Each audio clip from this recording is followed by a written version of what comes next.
लोकसभा निवडणुकीचं वारं थंड होत असतानाच पंतप्रधान नरेंद्र मोदी यांनी प्रचार संपल्यानंतर ध्यानाला बसणार असण्याची घोषणा केली आहे। यासाठी त्यांनी दक्षिण भारतातील एका ठिकाणाची निवड केली आहे। यंदा भाजपनं दक्षिण भारतामध्ये मिशन दक्षिण भारत म्हणून विशेष लक्षही केंद्रित केलं होतं। या मागची नेमकी कारणं काय, मोदींनी दक्षिण भारतात जास्त दौरे का केले आणि त्यांनी ध्यानासाठी कोणत्या ठिकाणाची निवड केली आहे ते आपण जाणून घेऊयात। याशिवाय नुकतंच परराष्ट्र मंत्रालयानं सरकार सत्तेत आल्यानंतर पंतप्रधानांचा दौरा कसा असेल याबाबतही माहिती दिली आहे। आपण पाहूयात। नमस्कार, मी समीक्षा बेंडे दरगड आणि आपण पाहताय बखर लाईव्ह।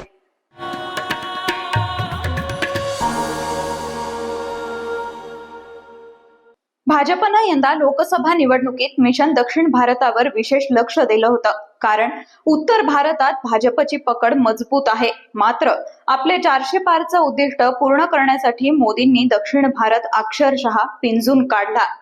राजकीय विश्लेषकांच्या मते अनेक प्रयत्न करूनही दक्षिणेकडील राज्यांमध्ये भाजपचं सरकार स्थापन होऊ शकत नाही।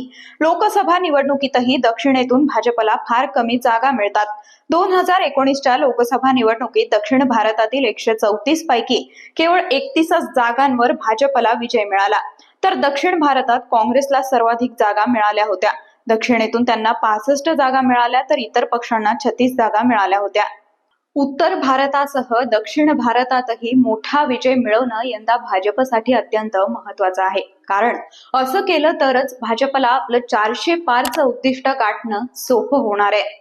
आणि हेच कारण होतं ज्यामुळे भाजपनं दक्षिण भारतामध्ये सक्रियपणे प्रचार केला आणि आता प्रचाराची सांगता करण्यासाठीही भाजपकडून दक्षिण भारतातील एका ठिकाणाचीच निवड करण्यात आली आहे। जवळपास 1.5 महिन्यांपासून सुरू असलेल्या देशातील लोकसभा निवडणुकीचा शेवटचा टप्पा 1 जून रोजी पार पडतोय। 30 मे रोजी प्रचाराची सांगता मोदी कन्याकुमारीतून करणार आहेत। 30 मे ते 1 जून दरम्यान ते कन्याकुमारीच्या दौऱ्यावर जाणार आहेत। या दौऱ्यात ते रॉक मेमोरियलला अभिवादन करणार आहेत। त्यानंतर ते स्वामी विवेकानंद यांनी एकेकाळी ज्या ठिकाणी ध्यान धारणा केली होती त्याच ध्यान मंडपात ध्यान साधनेला बसणार आहेत।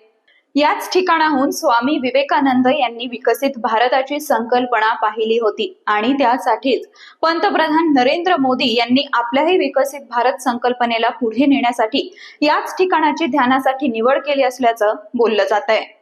याशिवाय मोदींचा हा दौरा आध्यात्मिक प्रवासासाठी असणार आहे। या दरम्यान कोणतेही राजकीय कार्यक्रम होणार नाहीयेत। तसंच मोदी अशा प्रकारच्या दौऱ्यावर जाण्याची ही पहिलीच वेळ नाहीये।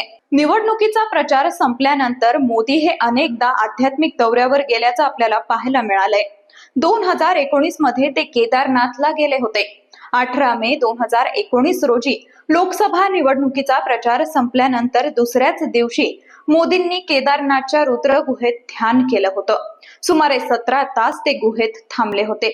तर 2014 मध्ये ते छत्रपती शिवाजी महाराजांच्या पदस्पर्शानं पावन झालेल्या प्रतापगडला गेले होते। याशिवाय नुकतंच परराष्ट्र मंत्रालयानंही नवीन पंतप्रधानांचं वेळापत्रकही जाहीर केलंय।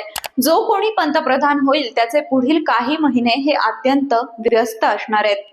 नवीन पंतप्रधानांना काही परदेश दौरे करावे लागणार असल्याची माहिती आहे। यामध्ये Tokyo, Russia, Kazakhstan, Switzerland, Italy या देशांचा प्रामुख्याने समावेश असणार आहे।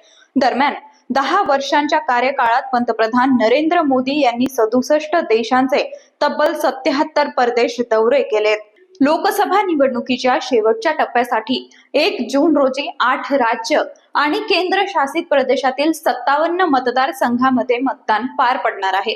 पंतप्रधान नरेंद्र मोदी हे स्वतः वाराणसीतून निवडणूक लढवत आहेत। त्यांच्या पुढे काँग्रेसच्या अजय राय यांचं आव्हान असणार आहे। मात्र निकाल जाहीर होण्यापूर्वीच प्रचार संपल्याच पंतप्रधान नरेंद्र मोदी यांनी ध्यानाला बसणार असण्याची घोषणा केल्याचं पाहायला मिळालंय। हा व्हिडिओ तुम्हाला आवडला असेल तर लाईक शेअर जरूर करा। तुमच्या प्रतिक्रिया कमेंट बॉक्स मधून जरूर कळवा आणि आमच्या चॅनलला सबस्क्राईब करा।